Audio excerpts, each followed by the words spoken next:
हम डेविड दाऊद foundation for the defense of democracies के सीनियर फेलो का स्वागत करते हैं।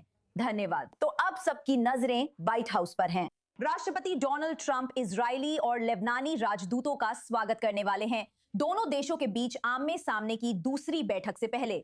जैसा कि हमने अभी माइक से सुना, इस बार बैठक का स्थान व्हाइट हाउस में रखा गया है। यह निश्चित रूप से कुछ ऐसा है जिसे ट्रंप प्रशासन प्राथमिकता दे रहा है। अमेरिका पिछले हफ्ते की ऐतिहासिक पहली बैठक की गति को आगे बढ़ाना चाहता है। आपकी नजर में स्थान परिवर्तन और राष्ट्रपति के घटनाक्रमों के केंद्र में आने को आप कैसे देखते हैं? खैर, मुझे यहाँ बुलाने के लिए धन्यवाद। मेरा मानना है कि पिछले एक हफ्ते या उससे भी कम समय में राष्ट्रपति ट्रंप ने संघर्ष विराम वार्ताओं को आगे बढ़ाने और इजराइल और लेबनान के बीच द्विपक्षीय वार्ताओं को आगे बढ़ाने के लिए अपनी व्यक्तिगत ताकत और प्रभाव का इस्तेमाल करने की कोशिश की है। याद कीजिए, उन्होंने कहा था कि राष्ट्रपति ओहन और प्रधानमंत्री नेतन्याहू अगले दिन फोन पर बात करेंगे, लेकिन ऐसा कभी हुआ ही नहीं। इसके बाद राष्ट्रपति ट्रंप ने ये दावा किया कि राष्ट्रपति ओन और प्रधानमंत्री नेतन्याहू व्हाइट हाउस में मुलाकात करेंगे। और निकट भविष्य में लेबनानी पक्ष ने इसका जोरदार खंडन किया है और आज सूचना मंत्री पॉल मुर्कोस ने भी ऐसा ही किया है। और अब राष्ट्रपति ट्रंप सीधे इसमें शामिल हो रहे हैं। मुझे नहीं लगता कि ये सिर्फ फोटो खिंचवाने के लिए है। मुझे लगता है कि यहाँ लेबनानी और इजरायली पक्ष दोनों पर फिर से अपनी शख्सियत का प्रभाव डालने की कोशिश हो रही है। यह कहने के लिए कि मैं व्यक्तिगत रूप से इसे उस नतीजे की ओर ले जाने की कोशिश कर रहा हूं जो संयुक्त राज्य अमेरिका के लिए सबसे फायदेमंद हो, जिसे राष्ट्रपति ट्रंप देखना चाहते हैं। वो प्रधानमंत्री नेतन्याहू या राष्ट्रपति रोन की हिचकिचाहट दूर कर उन्हें अमेरिका की शर्तें मानने के लिए तैयार करने की कोशिश कर रहे हैं। तो मुझे लगता है कि ये राष्ट्रपति ट्रंप की एक और कोशिश है और ये सिर्फ दिखावा नहीं है, ये दोनों पक्षों पर दबाव डालने के लिए है ताकि वे किसी ऐसे समझौते पर पहुंचें जो राष्ट्रपति ट्रंप को संतुष्ट करे, चाहे वे हिचकिचा रहे हों या अड़े हों। इस बैठक से पहले लेबनान के प्रधानमंत्री अब नवाफ सलाम ने कहा कि बेरूत देश के दक्षिण में इजरायली बफर जोन के साथ नहीं रह सकता। इसे आईडीएफ एक अग्रिम रक्षा रेखा कह रहा है, जिसे इजराइल के उत्तर में नागरिकों की सुरक्षा के लिए स्थापित किया गया है। आप इस अंतर को कैसे पाटेंगे? दिन के अंत में इजरायलियों के लिए सवाल यही रहता है कि हिजबुल्ला को निरस्त्र कौन करेगा और कौन सी गारंटी दी जाएगी ताकि देश के उत्तर में समुदाय फिर से सुरक्षित महसूस कर सकें।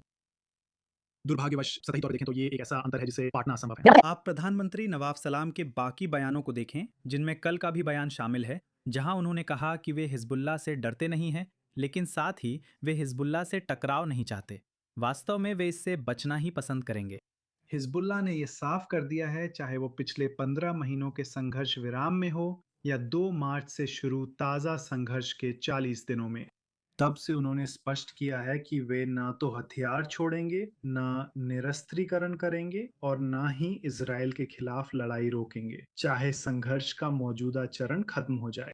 उन्होंने सरकार पर दबाव डालकर 2 मार्च के फैसले को वापस लेने की चुपचाप धमकी दी, जिसमें हिजबुल्लाह के हथियारों पर पाबंदी की बात थी। अगर लेबनान की तरफ से टकराव नहीं होता तो हिजबुल्लाह कहता है कि हम अपने हथियार खुद नहीं डालेंगे। इजरायलियों के लिए भी ये सच है।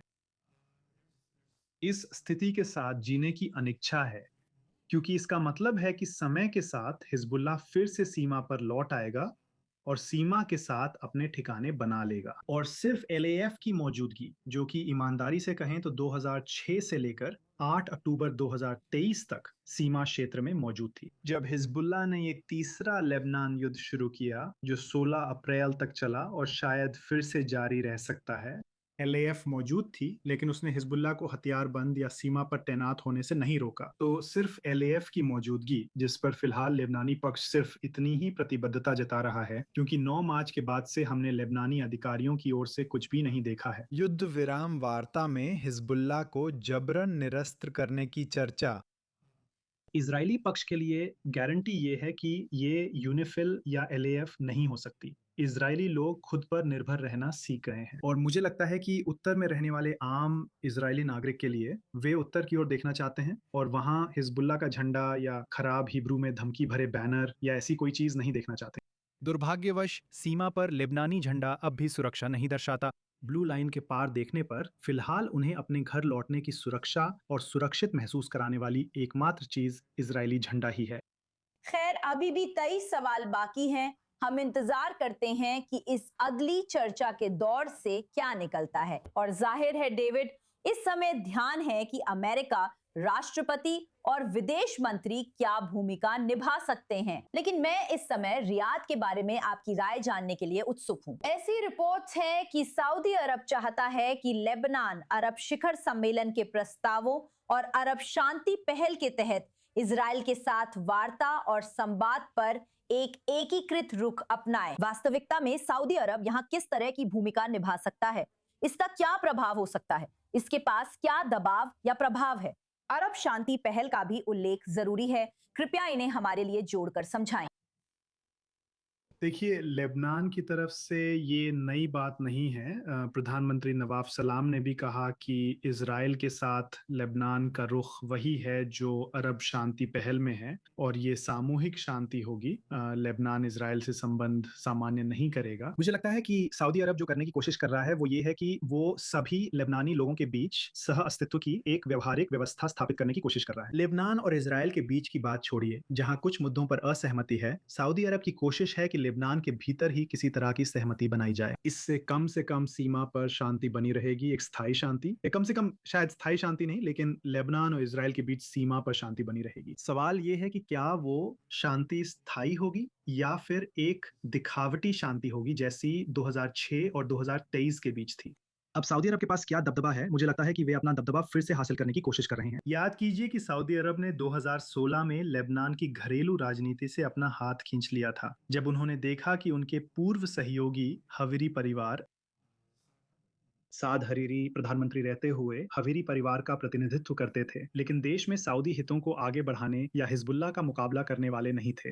सऊदी अरब ने इन वर्षों में ईरान के साथ एक तरह से व्यवहारिक सह अस्तित्व का रुख अपना लिया है, लेकिन वे एक वैकल्पिक साझेदार खोजने के लिए भी हाथ पांव मार रहे हैं। हाल ही में वे नबी हिविरे से बात कर रहे हैं, जो अमेरिका के भी एक संपर्क सूत्र हैं, लेकिन मुझे वे समस्याग्रस्त लगते हैं क्योंकि वे हिजबुल्लाह के राजनीतिक कवच की तरह काम करते हैं। वो राजनीतिक रूप से वे काम करेंगे जो हिजबुल्लाह करने को तैयार नहीं है, ताकि उन्हें आंतरिक रूप से सांस लेने की जगह मिल सके, जिससे वे फिर से मजबूत हो सकें। तो ये बहुत ही समस्याग्रस्त व्यक्ति हैं और ये कोई अच्छा संकेत नहीं है कि सऊदी अरब ने इस समय उन्हें अपना मुख्य संपर्क सूत्र बना लिया है। ये निश्चित रूप से समस्याग्रस्त है। हम आपके समय की सराहना करते हैं। फिलहाल आपके विचारों के लिए धन्यवाद, बहुत बहुत धन्यवाद। डेविड दाऊद, वॉशिंगटन से लाइव। धन्यवाद।